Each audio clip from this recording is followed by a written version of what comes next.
Qəzun Samur qəzetinin redaksiyası Fenerbahçe Azərbaycan nəşriyyatda var. Ancaq nəşriyyatda verir redaksiyara Qudzova. Samur qəzeti redaksiyasına Qatis Hazur yazıva Qudzova harsızdadır.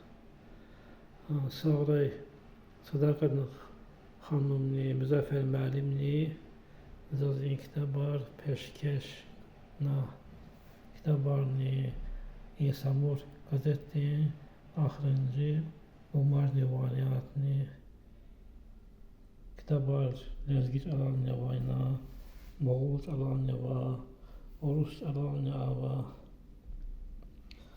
Allah'ti Sadaqat xanım deyini,